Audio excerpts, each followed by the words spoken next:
अभी बेटा आपको कुछ एग्जांपल्स के थ्रू मैं ये वाला टॉपिक थोड़ा और क्लियर करती हूँ। जैसे लिसन, ऐसे न्यूमेरिकल्स आएंगे इनके, ठीक है। Suppose you have 3 resistor 30, 20, 60 ohm and you have to connect them in a part. Firstly आपने उनको सीरीज में कनेक्ट करना है एंड सेकेंडली उनको पैरेलल में। तो सिंपली वो ये वाला फॉर्मूला आपको याद है कि सीरीज में सबको सम अप कर लोगे। बेटा आई एम रिपीटिंग यू कि फॉर्मूला ऊपर डेफिनेटली ही लिखना है।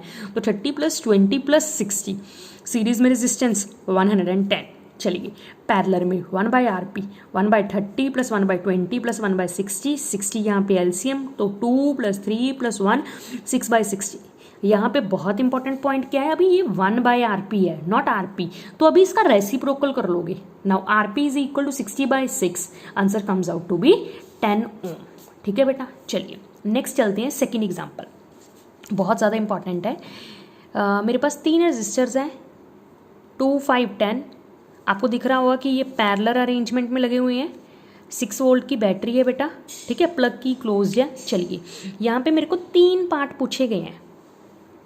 एक तो effective resistance, net resistance, total resistance, कुछ भी बोल सकते हो, टोटल करंट और करंट थ्रू ईच रेजिस्टर। ठीक है बेटा, तो चलिए पहले मैं लास्ट पार्ट से स्टार्ट करती हूँ, effective resistance of the circuit.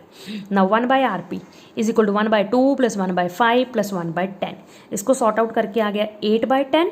फिर इसका रेसिप्रोकल किया, RP = 10/8, 5/4 ohm is the total resistance. चलिए बेटा अभी मैंने फाइंड आउट करना है total current in the circuit. तो V = IR। बेटा मेरे को टोटल पोटेंशियल डिफरेंस पता है, टोटल रेजिस्टेंस पता लग गई, टोटल रेजिस्टेंस मैंने फाइंड आउट कर ली ना। तो V = IR, total potential, total resistance, total current आपको फाइंड आउट हो जाएगा। V = IR 24/5 ohm, 5 ampere, sorry.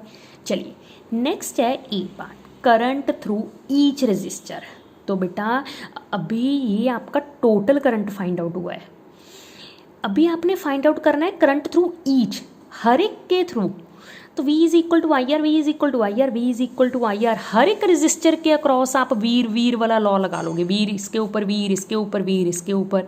तो चलिए V की वैल्यू कितनी है, 6 6 6, क्योंकि वही गोल्डन पॉइंट कि पैरेलल में V रिमेन्स सेम। तो हर एक के लिए V कितना आएगा, 6 6 6। हर एक की रेजिस्टेंस आपको मालूम है ना, इसके लिए 2, इसके लिए 5, इसके लिए 10। तो 6/2, 6/5, 6/10, हर एक का करंट आपने फाइंड आउट कर लिया। ठीक है बेटा, चलिए और आप B पार्ट ऐसे भी कर सकते थे कि आपको तीनों करंट फाइंड आउट हो गए तो आप तीनों को प्लस कर लो, then you will get the total current in the circuit. ठीक बेटा, चलिए नेक्स्ट मूव करते हैं बेटा एग्जाम्पल नंबर 3। आपको ऐसे भी घुमा के पूछ सकते हैं बेटा, देखो अभी आपने ये चीज़ फॉलो अप की कि सीरीज में करंट, सीरीज में रेजिस्टेंस हमेशा हाईएस्ट आती है, मतलब आप ज़्यादा रेजिस्टेंस आती है, ठीक है, और पैरेलल में कम।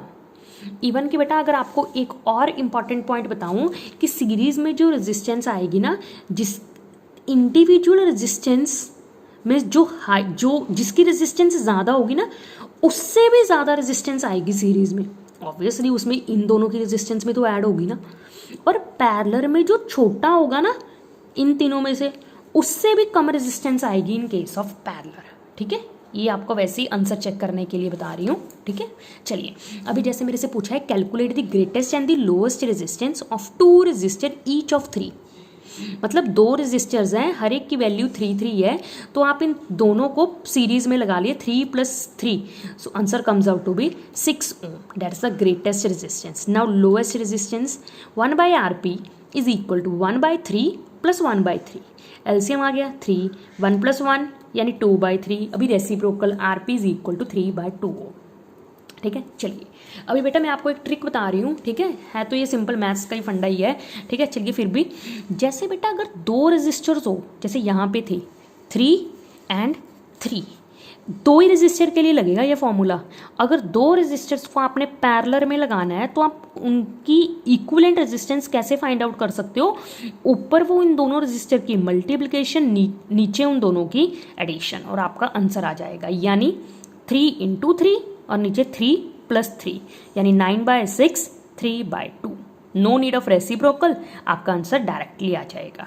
ठीक है बेटा, चलिए मैं आपको फिर दोबारा से भी एक्सप्लेन कर दूंगी ये वाला पॉइंट। चलिए नेक्स्ट चलते हैं फोर्थ न्यूमेरिकल। जैसे ये दिखना है बेटा, अभी ना कुछ ऐसे न्यूमेरिकल्स आएंगे जिसमें दोनों तरह के कॉम्बिनेशंस होंगे, सीरीज भी होगा पैरेलल भी होगा। तो आपको फाइंड आउट करना है कि ये किस पॉइंट के ऊपर सीरीज अरेंजमेंट है और किस पॉइंट के ऊपर पैरेलल। जैसे चलिए next numerical, find out the effective resistance between A and B. A और बी के बीच में आपने इफेक्टिव रेजिस्टेंस देखो बेटा, बिटवीन ए एंड बी बोला है ना इन्होंने। अभी यहाँ से करंट गया यहाँ तक, ए एंड बी। अभी ए और बी के बीच में एक तो ये वाली रेजिस्टेंस आ रही हैं दोनों, और एक ये वाली रेजिस्टेंस आ रही है। तो ये दोनों रेजिस्टेंस तो ठीक है, ये दोनों में तो करंट एक ही साथ जाएगा। दैट मीन्स 1 और 2 तो कैसे हो गई सीरीज अरेंजमेंट में, 1 + 2 3 ओम। आप इसको ऐसे डिस्क्राइब कर सकते हो, R1 and R2 are in a series. इसको लिख लिया R12 मीन्स इन दोनों की net resistance is equal to 1 + 2 3 ohm. अभी बेटा ये डायग्राम कुछ ऐसे बन जाएगी, क्योंकि उन्होंने बोला between A and B, A और बी के अलग अलग, इन दोनों के बिटवीन देखो दो चीज़ें आती हैं। एक तो ए और बी के बीच में ये वाली आर्म आ रही है, और एक ए और बी में ये वाली आर्म आ रही है। ठीक है, ए और बी साथ में कनेक्टेड नहीं है, बिटवीन ए एंड बी बतानी है रेजिस्टेंस। तो 1 और अभी मैंने ये वाली डायग्राम को रिड्यूस करके ऐसे बना लिया, ए एंड बी के बीच में एक तो ये वाली रेजिस्टेंस हो गई 1 और 2 वाली, इसको क्या लिख लिया 3, और एक रेजिस्टेंस हो गई 1.5। अभी ये वाली दोनों रेजिस्टेंसेस कौन से कॉम्बिनेशन में है, they are in a parallel arrangement. समझ आइए आपको बात।